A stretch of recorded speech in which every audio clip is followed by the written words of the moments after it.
So we start with a basic postural analysis on Christopher before any prior testing to check his posture and any malalignments that we could have.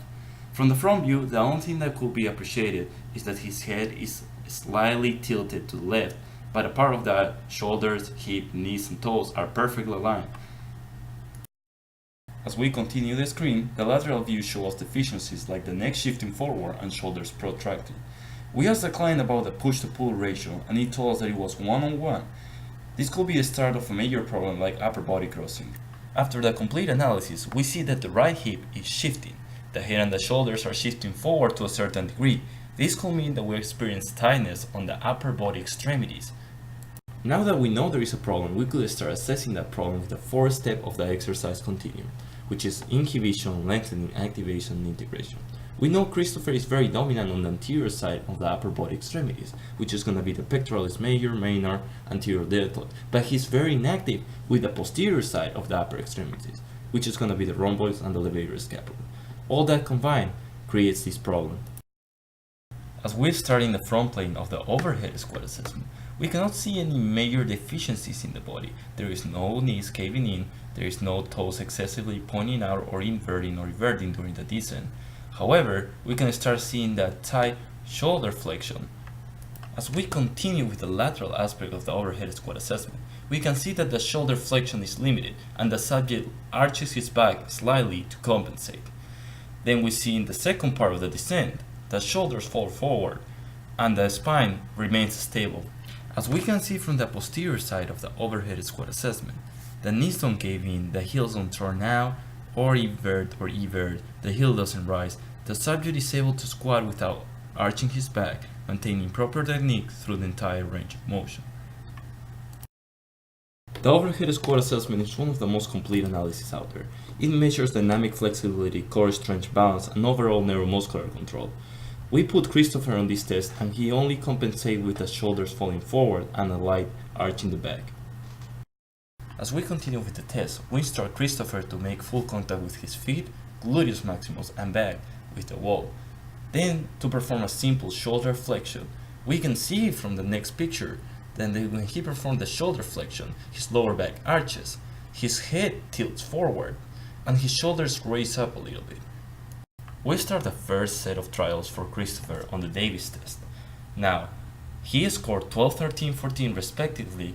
However, we don't see too many faulty techniques except for one major, which is the hip shifting. If you see in the video, his toes in any of the three trials don't evert, or raise. His shoulder remains stable during the three trials. He doesn't protract or elevate. He makes a decent score for the three trials. However, that hip shifting involves lack of hip stability in the lumbopelvic hip complex, which could aggravate in the future and could be prone to injuries. Now we're going to start with the standing row test, which is going to measure lumbopelvic hip complex, scapular, and spine stabilizers. We're going to look for three cues in this test, which is if the shoulders elevate or protract, if there is a low back arch, or if the head migrates forward. Christopher didn't have any of those problems except for a light migration of the head forward, which could be linked to the upper body cross syndrome because we know he's tight in the upper body extremities, especially in the anterior pattern. Now we're going to use a modified version of the foot and ankle break test. Attaching a band to the client's feet, we're going to measure if there is limited ankle flexion, dorsiflexion, or plantar flexion. Our final assessment is going to be a Thomas test to check hamstring flexibility. As we see on the right side, the leg falls properly in place and there is no internal or external rotation. However, on the left side, the leg fails to fall properly, which indicates tightness in the hamstring. However, there is no internal or external rotation. The rationale for this assessment was to check hamstring and hip flexibility.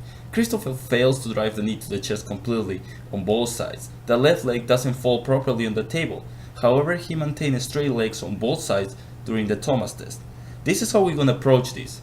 We're going to start using the exercise corrective continuum. We're going to start with the first phase, which is inhibition, then lengthening, then activation, and then integration. Now that the joint restriction has been addressed, the next step is to clear out the soft tissue stiffness. This usually involves using a foam roller, lacrosse ball, or percussion massage. We're going to use it for about 2 minutes on this area, which is the hip flexors and the hamstring. Once foam rolling is complete, stretching the muscle is the next step. One of my favorite exercises for opening the hip and improve mobility is the world greatest stretch, which consists of an exercise of 4 parts seen in the picture and 10 repetitions by each side. 2 sets will be fine. We could start stretching the hamstring with bands or machines, or just taking simply through the entire range of motion. One of the main problems with the activation part is the inability to properly recruit the muscles on the posterior chain, which is glutes and hamstrings. Now during the whole range of motion, we want to keep these muscles activated, so we're going to perform a side lateral bend abduction. This motion is going to help activate glute and hamstring to the maximum point, and we're going to recruit it more effectively.